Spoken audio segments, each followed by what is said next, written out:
Thomas Blackwood stood before the full-length mirror in his quarters aboard the International Space Station, adjusting his tie for the 7th time. 20 years of diplomatic service had taught him to maintain composure in any situation, but this was different. Humanity's first contact with an advanced alien civilization wasn't something the UN's diplomatic handbook had covered. The Stellarian Empire's arrival 3 months ago had changed everything. Their massive ships had appeared in high orbit, their technology so advanced that Earth's most sophisticated detection systems hadn't noticed them until they chose to be seen. The panic that followed their arrival had only been quelled by their immediate transmission of peaceful intentions and their request for diplomatic relations. And now, Thomas had been chosen as humanity's primary representative for the first face-to-face meeting. Ambassador Blackwood, the station's AI announced through the comm system, the Stellarian delegation will dock in 15 minutes. Acknowledged, he replied, finally leaving his tie alone. At 53, Thomas knew he cut a distinguished figure, tall and lean, with silver threading through his dark hair and laugh lines around his eyes that spoke of a man who knew how to find humor even in tense situations. Those skills would be tested today. The walk to the newly constructed diplomatic chamber felt longer than usual.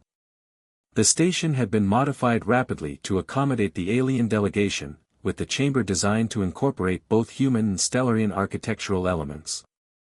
The room's massive viewport offered a stunning view of Earth below and, more importantly, the Stellarian flagship that hung in space like a crystalline sword. Thomas's team was already assembled: Dr. Olivia Patterson, Earth's leading xenobiologist, Lieutenant General Richard Kane, representing Earth's combined military forces, and Sophia Patel, the UN Security Council's observer. They all stood as he entered, their faces showing a mixture of anticipation and anxiety. "Ladies and gentlemen," Thomas said, managing a warm smile, "let's make history." The station's subtle vibration announced the docking of the Stellarian shuttle. Thomas straightened his spine, centered himself, and prepared for humanity's first face-to-face encounter with alien life. Nothing could have prepared him for what happened next. The Stellarians entered with a grace that defied their imposing presence. Their humanoid forms were taller than average humans, with skin that seemed to shimmer with an internal luminescence. But it was their leader who commanded all attention, Queen Andromeda Vex of the Stellarian Empire. She stood nearly 7 feet tall, her body powerful and athletic beneath ceremonial armor that seemed to be made of living crystal. Her hair, a deep purple that shifted like the aurora borealis, was braided with what appeared to be strands of starlight. But it was her eyes that caught and held Thomas's attention. They were completely black except for points of light that seemed to mirror the very stars themselves. Thomas stepped forward and bowed deeply, exactly as protocol suggested. "Your Majesty, on behalf of the United Nations of Earth, we welcome you and your delegation to our humble station." Queen Andromeda's voice filled the chamber like music. "Rise, Thomas Blackwood of Earth. We have watched your world for some time, studying your people, your cultures, your strengths and weaknesses." She moved forward with predatory grace. "You were chosen as spokesperson for your world because you are considered among your best, a man of wisdom, patience, and unexpected strength." Thomas maintained his diplomatic smile, though something in her tone made him increasingly nervous. "You honor us with your presence, Your Majesty. We look forward to establishing peaceful relations between our peoples." The Queen's star-filled eyes seemed to pierce right through him. "Yes, peaceful relations." A smile curved her lips, revealing teeth that seemed just a bit too sharp. "Though perhaps not in the way your people anticipated." She turned to address the entire room, her voice taking on a formal tone. "For 10,000 years, the Stellarian Empire has expanded through the galaxy, not through conquest as many assume upon seeing our warrior culture, but through alliance and marriage. Our customs dictate that when we encounter a worthy civilization, our ruler must take a mate from among their people, one who embodies the best of their world." Thomas felt his diplomatic mask slip slightly as realization began to dawn. Behind him, he could hear his team shifting uncomfortably. Queen Andromeda turned back to face him directly. "Thomas Blackwood, you have been chosen." According to laws older than your civilization, you are to become my mate and co-ruler of the Stellarian Empire. The chamber erupted into chaos. General Kane started shouting about security protocols, Dr. Patterson began rattling off rapid-fire questions about Stellarian biology, and Sophia Patel was already on her comm unit, presumably contacting the Security Council. But Thomas stood perfectly still, his trained diplomatic mind racing through the implications. This was either the greatest opportunity for humanity's advancement into the galactic community or the beginning of a diplomatic crisis that could lead to interstellar war. The Queen waited patiently, those star-filled eyes never leaving his face. When he finally spoke, his voice was steady. Your Majesty, I am deeply honored by your proposal. However, this is unprecedented in human diplomatic relations. There are protocols, procedures. Of course, she interrupted, her smile growing wider. You will have time to consider and consult with your leaders. But know this, the choice has already been made. The stars themselves have confirmed it. She stepped closer, close enough that he could feel a strange energy emanating from her armor. The only question that remains, Thomas Blackwood, is whether you will embrace your destiny or fight against it. As Thomas looked into those star-filled eyes, he realized that his life's work in diplomacy had been preparing him for this moment. Every negotiation, every crisis, every delicate international situation had been leading to this intersection of two civilizations. The room was still in chaos around them, but in that moment, it was just him and this warrior queen from the stars, sizing each other up across the gulf of their different species and cultures. Your Majesty, he said finally, his voice carrying clearly across the chamber and bringing silence to the chaos, perhaps we should discuss the details of this arrangement over dinner. I believe we have much to talk about. Queen Andromeda's laugh was like chimes in a stellar wind. Diplomatic to the core, even now. Very well, Thomas Blackwood. Let us dine together, though I warn you, Stellarian courtship customs may be somewhat more intense than you're accustomed to. As Thomas followed the protocol for arranging the diplomatic dinner, he couldn't shake the feeling that his life had just become infinitely more complicated. But as he caught the Queen watching him with those star-filled eyes, he also couldn't deny the thrill of excitement that ran through him. After all, no one had ever said diplomacy would be easy. They just hadn't mentioned it might involve becoming the mate of an alien warrior queen. The Stellarian flagship's dining hall was unlike anything Thomas had ever seen. The walls seemed to be made of living crystal that pulsed with soft light, and the ceiling was a perfect replica of the space outside, creating the illusion of dining among the stars themselves. But it wasn't the spectacular view that commanded his attention, it was the dozen Stellarian noble warriors glaring at him from around the massive crystalline table. 2 weeks had passed since Queen Andromeda's unexpected announcement, and the diplomatic chaos had only intensified. Earth's governments were still debating the implications, while the Stellarian noble houses had made their disapproval increasingly clear. So, drawled Lord Taraxis, his luminescent skin flaring with barely contained anger, this is the human who would be our king. The warrior's massive frame dwarfed his seat, his ceremonial armor crackling with energy that reflected his mood. He doesn't even carry a weapon. Thomas smiled pleasantly, years of diplomatic training coming to bear. I find words can be the sharpest weapons of all, Lord Taraxis. They have the unique ability to heal as well as harm. Queen Andromeda, seated at the head of the table, let out a small laugh that sounded like crystalline wind chimes. Well said, my chosen. Her star-filled eyes gleamed with amusement. Perhaps you would care to demonstrate this philosophy, Lord Taraxis. I believe you had concerns to raise about my choice. The massive Stellarian warrior shifted uncomfortably. Even the most aggressive noble houses knew better than to directly challenge their queen, her reputation as a warrior was legendary even among a race of warriors. Your Majesty, another noble spoke up, Lady Vexa, her silver armor matching her quicksilver movements. We mean no disrespect, but the human's physical capabilities are limited. How can he stand as your equal? How can he lead our armies? Thomas took a sip from his glass, containing what he had been assured was safe for human consumption. "I've studied your history since the announcement," he said, his voice carrying clearly across the table. "The great unification under Queen Celestia of the First Dawn was achieved not through battle, but through diplomatic alliances. The stellar concordat that prevented war with the Nebulae Collective was signed after 3 days of negotiation, not combat."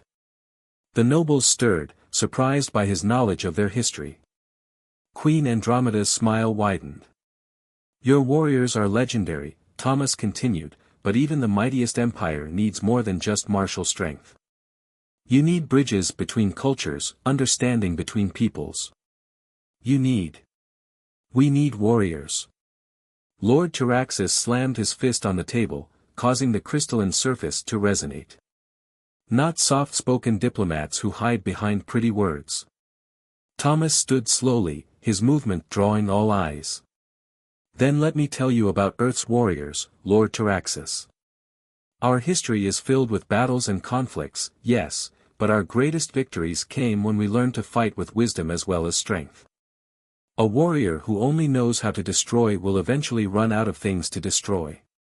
A warrior who knows how to build, to unite, to lead, that is a warrior who creates an empire that lasts millennia." He gestured to the stars visible above them. "Like yours." The silence that followed was profound.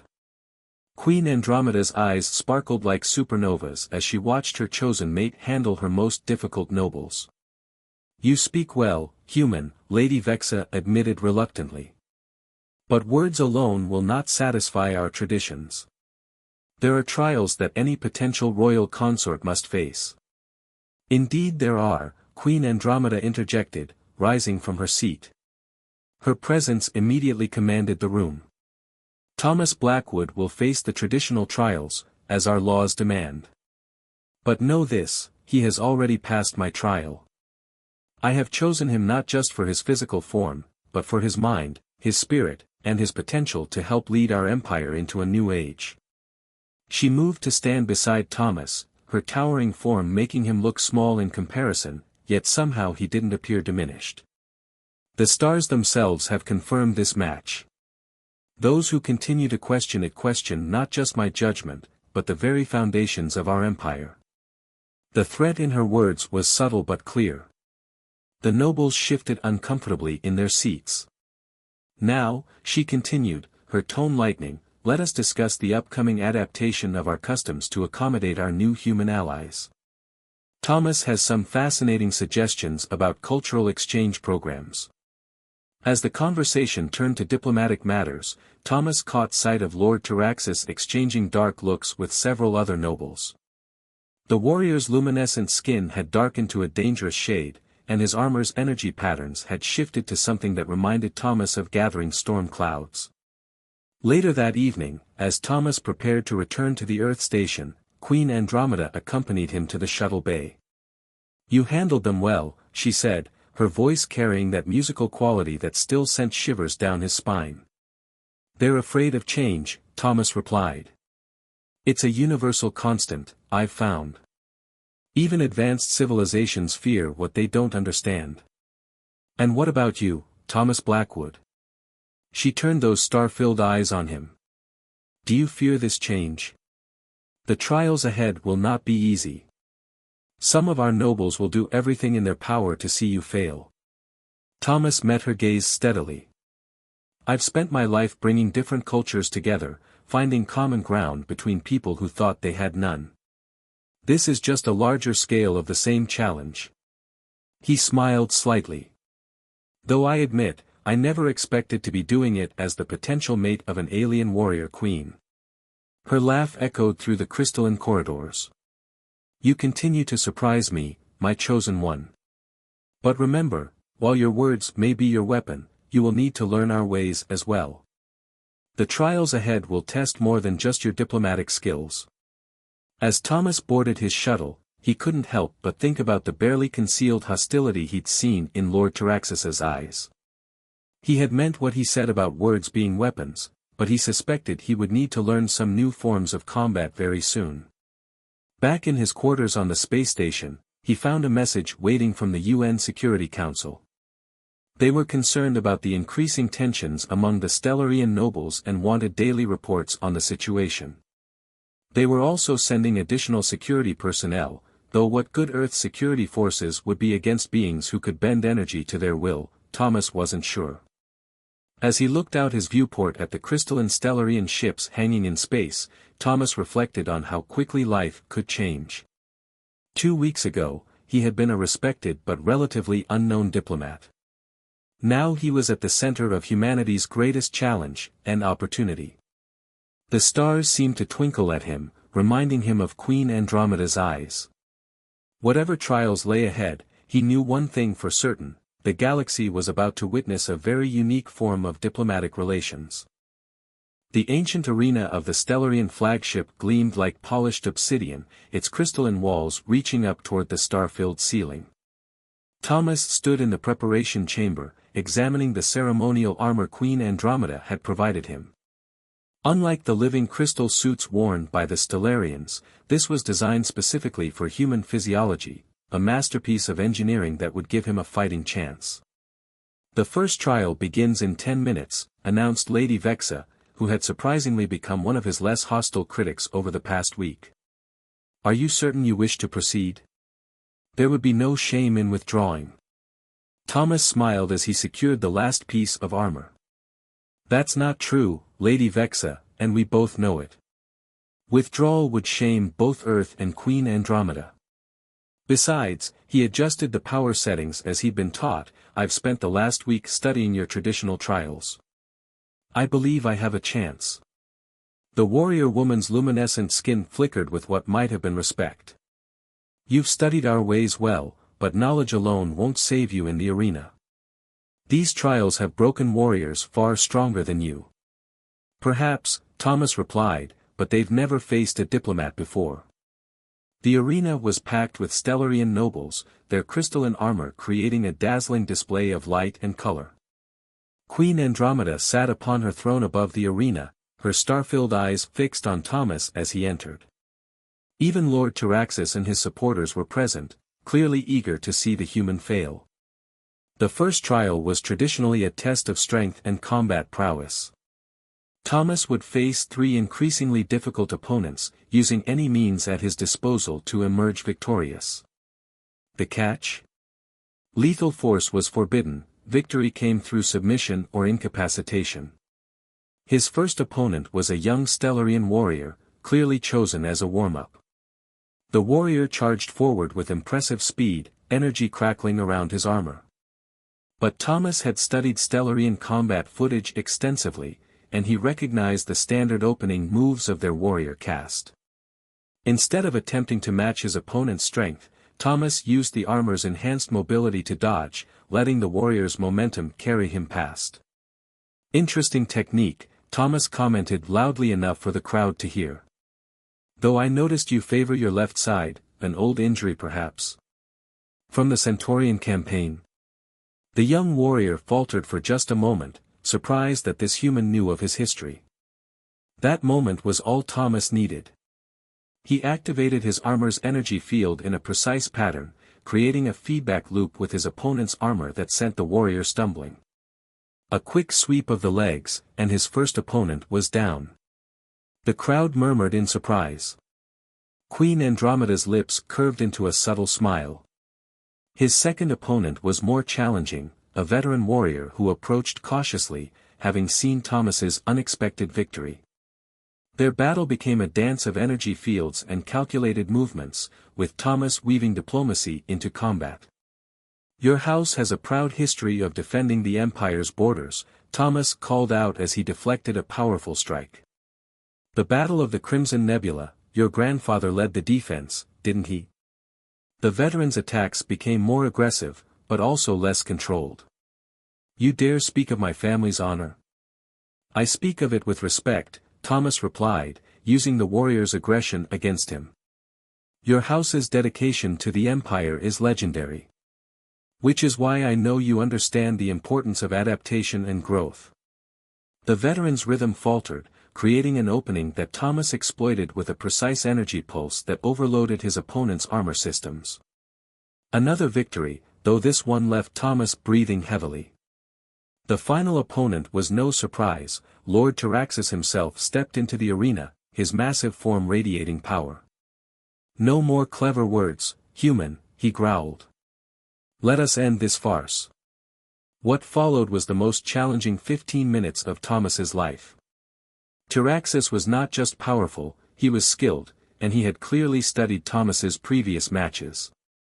Every diplomatic probe was met with stony silence, every attempt at manipulation ignored. Thomas found himself driven back again and again, his armor's energy reserves depleting rapidly. The crowd was cheering for blood now, expecting to see the human finally put in his place. Even Lady Vexa looked concerned. But Thomas had held one card in reserve. During his studies of Stellarian culture, he had discovered something interesting about their warrior traditions, something that even some Stellarians had forgotten. As Taraxis pressed his advantage, Thomas called out in perfect ancient Stellarian, using words that hadn't been spoken in combat for 1,000 years, "I invoke the right of ancestral wisdom." The arena fell silent. Even Taraxis froze mid-attack. "Your own laws state," Thomas continued, his voice carrying clearly, "that any warrior may call upon the wisdom of the ancestors during trial by combat.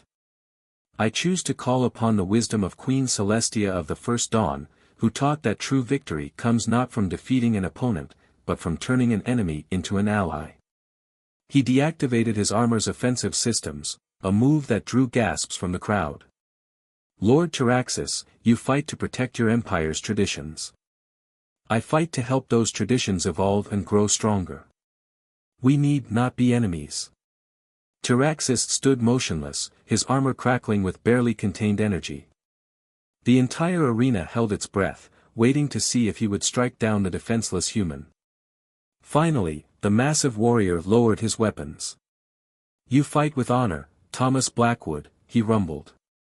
"Though your methods are unconventional."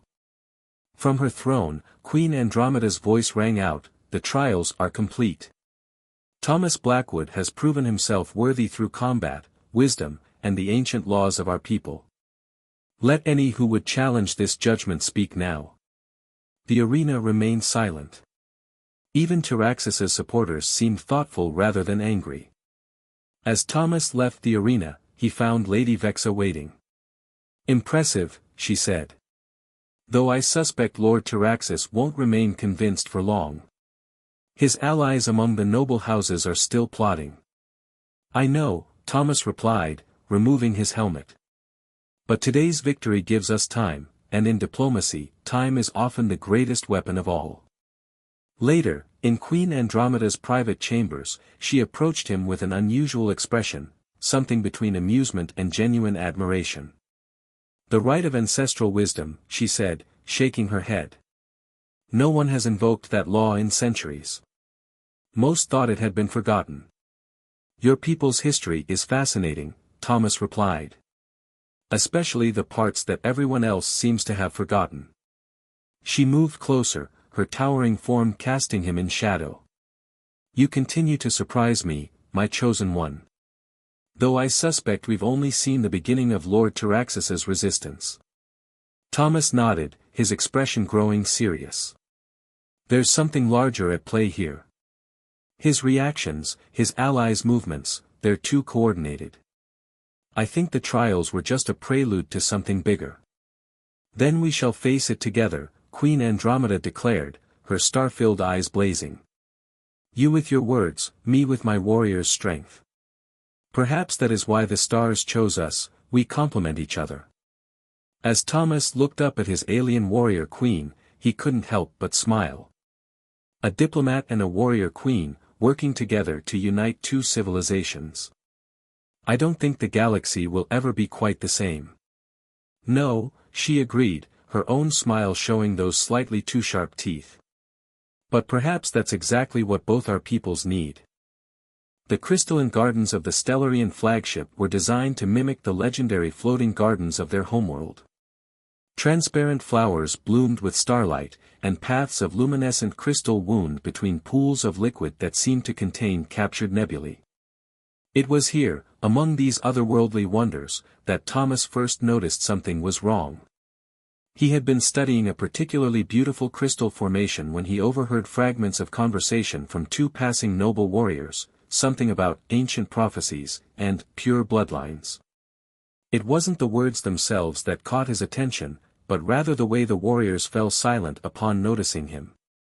3 months had passed since his triumph in the trials, and while some of the opposition had indeed quieted, Thomas had noticed an increasing undercurrent of tension throughout the flagship. Queen Andromeda had been called away more frequently for emergency councils, and even Lady Vexa had become oddly distant. "Beautiful, aren't they?" a voice spoke from behind him. Thomas turned to find Rhinax, a younger member of Lord Taraxis's house, admiring the crystal formations. "These gardens are said to have been grown from seeds brought from old Stellaria itself."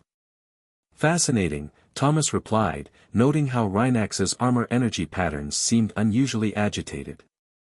"Though I've noticed some of the crystals seem to be losing their luminescence. Almost as if they're preparing for something." Rhinax's skin flickered briefly, a tell that Thomas had learned to recognize as surprise. Perhaps they sensed the coming change in season. Even artificial gardens follow natural cycles. Indeed. Much like empires, wouldn't you say? They too have their cycles of growth and change. Before Rhinax could respond, a priority alert echoed through the garden. Queen Andromeda was summoning all noble houses for an immediate assembly. Thomas noticed Rhinax's hand twitch toward a concealed pocket in his armor, a gesture that would have meant nothing 3 months ago, but now set off alarm bells in his diplomatic mind. The great assembly hall was charged with tension when Thomas arrived. Queen Andromeda sat upon her crystalline throne, her armor radiating an intensity he had never seen before. Lord Taraxis and his closest allies were positioned near the front, their postures just a little too rigid to be natural. "My warriors," Queen Andromeda began, her voice carrying that musical quality that still captivated Thomas, "I have received disturbing news. Our long-range sensors have detected anomalies in the Crimson Nebula. The ancient enemy we thought long defeated may be stirring once again." Murmurs swept through the assembled nobles. Thomas watched carefully, noting who seemed genuinely surprised and who didn't react at all. "We must prepare for the possibility of war," the Queen continued. "All battle fleets are to begin immediate." "Perhaps," Lord Taraxis interrupted, his voice carrying an unusual note of challenge, "this is a sign from the ancestors themselves." The assembly fell silent. To interrupt the Queen was unprecedented. "Our empire faces threats from within as well as without," Taraxis continued. "Our pure bloodline, maintained for 10,000 years, stands on the brink of contamination. And now, as if in warning, our ancient enemies rise again."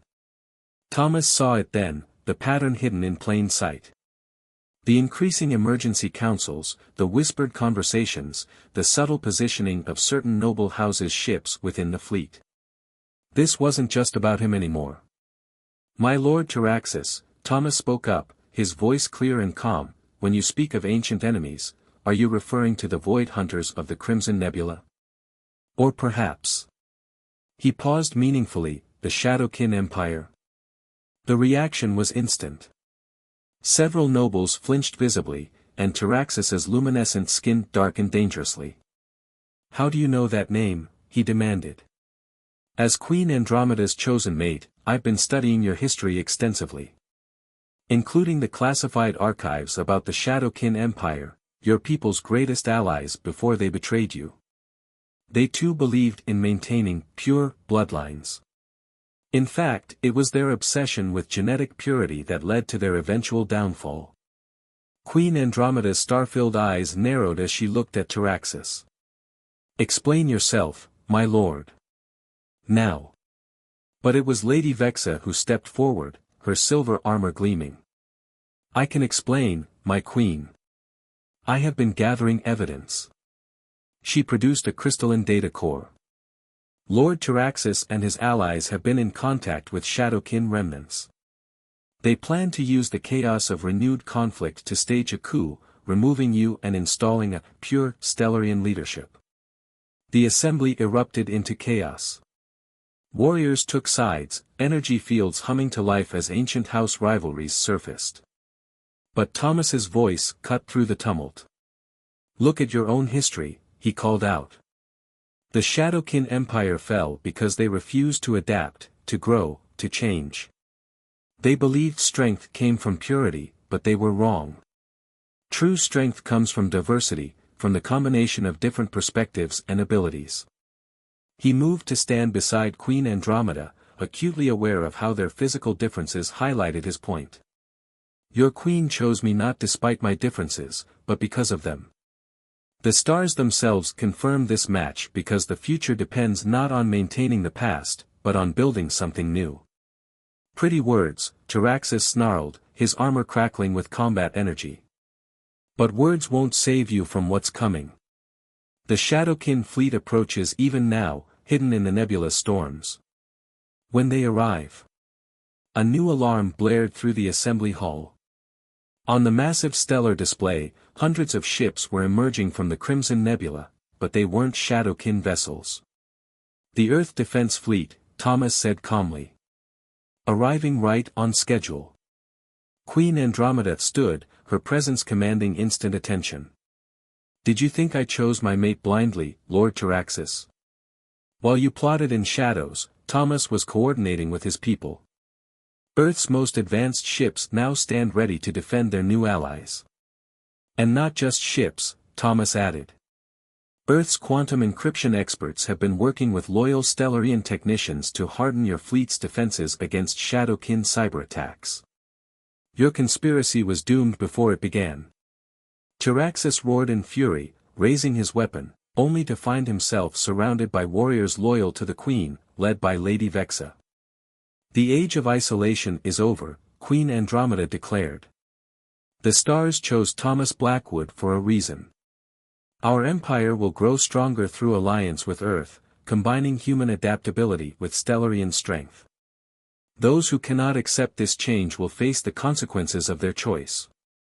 As Taraxis and his conspirators were led away, Thomas felt Queen Andromeda's hand on his shoulder. "You knew," she said softly. "I suspected," he replied. "Diplomats are trained to watch for patterns. Once I gained access to your historical archives, the pieces began falling into place. The real question was whether we could expose the plot before the Shadowkin arrived." The Queen's star-filled eyes studied him with new appreciation. "You are a warrior after all, my chosen. You simply fight your battles with different weapons." Looking out at the combined Earth and Stellarian fleets, Thomas smiled. "The greatest victories are won not through combat, but through understanding.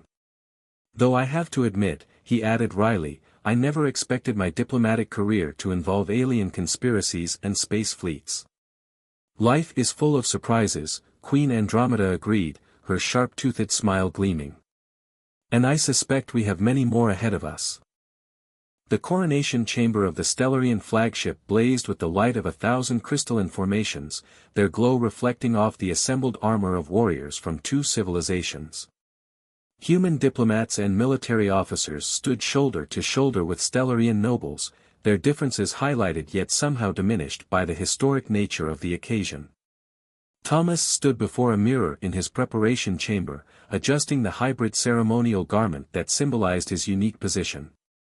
The base was a formal Earth diplomatic uniform, but it was overlaid with living crystal armor that pulsed in harmony with his heartbeat. After 6 months of preparation, the day had finally arrived, his official coronation as consort king of the Stellarian Empire. "Having second thoughts?" Lady Vexa asked, entering the chamber. Since helping expose the conspiracy, she had become one of his strongest allies and was now his appointed royal guard commander. "Actually, I was thinking about the first time I adjusted my tie before meeting the Stellarian delegation," Thomas replied, smiling at the memory. "Everything seemed simpler then. And yet here you stand, about to make history." She paused, her luminescent skin flickering with amusement. "Though I must admit, when you first arrived, I gave you less than a day's survival chance." "Your confidence in me is touching," Thomas chuckled, but then grew serious. "Has there been any word from the Shadowkin remnants?" None since the battle. With Taraxis and his conspirators facing justice and their fleet scattered, they've gone back into hiding. Though our long-range patrols remain vigilant. The ceremony itself was a carefully choreographed blend of Earth and Stellarian traditions. Queen Andromeda stood resplendent upon the crystalline dais, her armor seeming to capture and amplify the very starlight that shone through the chamber's transparent ceiling. The assembled crowd fell silent as Thomas approached. "My people," Andromeda's voice rang out, "for 10,000 years, the Stellarian Empire has stood as a beacon of strength among the stars. Our traditions have guided us, our warriors have defended us, and our unity has sustained us." She paused, her star-filled eyes sweeping the chamber. "But the stars themselves have shown us that the time has come for change." Thomas ascended the dais, conscious of every eye upon him, human and Stellarian alike. The past 6 months had transformed him. Regular training with Stellarian warriors had hardened his body, while immersion in their culture had given him an understanding that went far beyond diplomatic protocol. "Thomas Blackwood of Earth," Queen Andromeda continued, "you have proven yourself worthy not just through combat and cunning, but through your vision of a future where different peoples stand stronger together than apart. Your wisdom helped save our empire from those who would have destroyed it from within. Your diplomacy has opened new paths for both our peoples." She raised her hands, and 2 attendants approached bearing artifacts of incredible significance, the stellar crown, a circlet of living crystal that contained actual captured starlight, and the ancient sword of integration, traditionally used to knight new members of the royal court. "But this is more than just a ceremony," Thomas spoke, his voice carrying clearly through the chamber. "This is a testament to what we can achieve, and we look past our differences to find common ground. Earth and the Stellarian Empire are not just allies, we are pioneers, showing the galaxy a new way forward." Queen Andromeda lifted the stellar crown. "Kneel, Thomas Blackwood." As he knelt, Thomas saw the Earth delegation holding their breath. This moment would reshape diplomatic relations across known space. With this crown, Andromeda spoke the ritual words, "I bind you to our empire, our people, and our future." The crown settled onto his head, and Thomas felt a strange resonance as the living crystal synchronized with his biological rhythms. "With this sword," she continued, touching each of his shoulders with the ancient blade, "I grant you the authority to lead our warriors and speak with our voice." As Thomas rose, something unprecedented happened. The crystal formations throughout the chamber began to pulse in harmony with both his heartbeat and Andromeda's, a phenomenon that, according to wide-eyed Stellarian scholars, had never occurred before. "The stars themselves approve," Andromeda declared, her sharp-toothed smile radiant. "Rise, King Consort Thomas, co-ruler of the Stellarian Empire and ambassador of Earth." The chamber erupted in cheers, first from the Earth delegation, then spreading to the Stellarian nobles until the very crystals seemed to vibrate with the sound. Later, during the celebration feast, Thomas and Andromeda stood on a private balcony overlooking both their fleets. The Earth ships, once seeming primitive compared to Stellarian vessels, now sported crystalline enhancements, the first fruits of their technological exchange program. "Having second thoughts?" Andromeda asked, echoing Lady Vex's earlier question. Thomas smiled, looking up at his warrior queen. "About becoming the first human to co-rule an alien empire? About helping forge an alliance that will change the course of both our civilizations? About marrying a woman who could probably bench press my shuttle?" Her laugh chimed like stellar wine through crystal. "When you put it that way. The only second thoughts I have," he said more seriously, "are about whether we're doing enough, moving quickly enough. The galaxy is vast, and there are other civilizations out there. Some may be like the Shadowkin, afraid of change and diversity. Others might be waiting for someone to show them a better way." "Always the diplomat," Andromeda said fondly, her star-filled eyes soft. "But you're right. This is just the beginning. Our union has shown that strength comes in many forms, that different peoples can come together to create something greater than the sum of their parts." Below them, Earth and Stellarian crews mingled at joint celebration events. Human scientists excitedly discussed crystalline technology with Stellarian engineers, while Earth martial artists demonstrated their techniques to curious warrior nobles. "Look at them," Thomas said softly. 6 months ago, they were strangers separated by light years and biology. Now they're building a future together. "Thanks to you," Andromeda said, placing her hand on his shoulder. "Your diplomatic skills." "Thanks to us," he corrected. "Your willingness to choose an unconventional mate, to trust in change rather than tradition alone. We've both taken risks to get here." A subtle alert chimed from both their communication systems. Another diplomatic mission was requesting their presence. A newly discovered civilization on the edge of known space, reaching out for first contact. Shall we show them what humanity and the Stellarian Empire can achieve together? Andromeda asked, her armor gleaming with starlight. Thomas straightened his hybrid uniform, feeling the comfortable weight of the stellar crown. "Lead the way, my queen. After all, we have a galaxy to unite." As they walked back into the celebration, Thomas reflected on how far he'd come from being a simple UN diplomat. Life had a way of exceeding even the wildest expectations. And as he looked up at his warrior queen, her star-filled eyes blazing with the same vision of the future that had brought them together, he knew their greatest adventures still lay ahead. The stars themselves had chosen this path, and the galaxy would never be the same.